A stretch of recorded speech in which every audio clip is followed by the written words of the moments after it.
Going on a cruise should be one of the most exciting times of a person's life.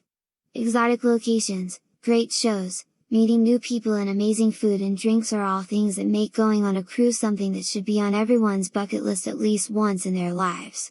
It's a great way to spend time with the people you love. What happens when all of that fun and excitement turns into a nightmare? That's exactly what happened to the Bradley family in 1998. They had decided to take a cruise aboard the Rhapsody of the Sea cruise ship over the Caribbean Ocean. Amy wasn't excited at all about the trip. She had a fear of the ocean, but after a little coaxing from her brother, she decided that a vacation would be fun. At 23 years of age, she had a lot going on for her. She had just gotten a new puppy, had a new job when she returned from the cruise and even had just gotten her own apartment. Things were going very well for Amy, but it wouldn't last. Amy was very athletic and loved to play sports, which meant she had a lot of energy. When she boarded the ship, she made the most of it. She socialized with other passengers and loved making new friends. She loved dancing as well, which is how she met a man named Alistair who went by the name Yellow. They danced the night away on the night of March 24th of 1998.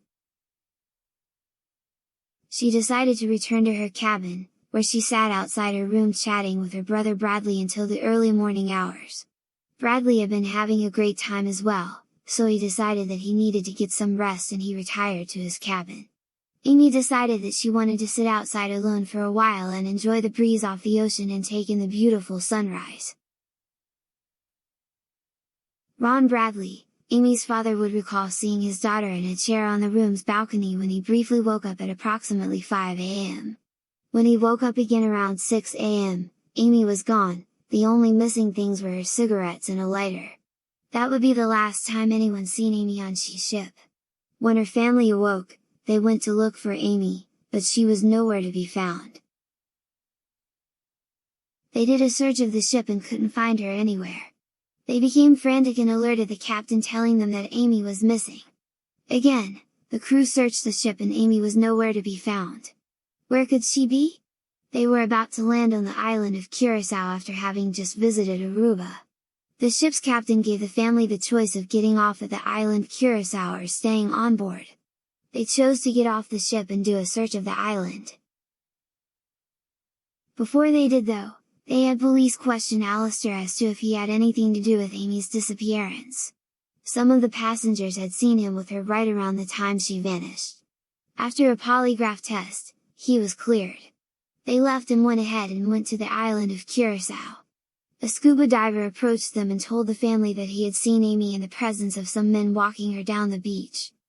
He gave the family 3 locations on the island to check out, and after a long search, nothing came of it. Well, almost nothing. As Ron and Brad walked along an intersection, a car sped by and Brad claimed that he heard a voice that sounded just like his sister Amy speed by and yell Brad. They were on foot, so catching the car was out of the question. After searching for a few days more, they went back home. In August of 1998, several months after the disappearance of Amy, the Bradley family got a call from an acquaintance of theirs who suggested hiring someone they knew to find her. The man, who they suggested, was supposedly a Special Forces agent who specialized in situations just like this one. His name was Frank Jones. After convincing the family that he could find Amy, and coming back with information that Amy was indeed on the island and had been seen in the company of several men who he thought was drug runners who was holding Amy for ransom, he convinced the family to give him over $24,000 to get an operation started to bring Amy home.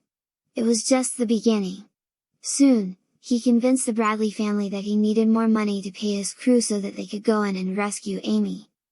Naturally, the Bradley family was suspicious, but hopeful. Amy's father, Ronald, asked Frank for some type of proof that Amy was there and still alive.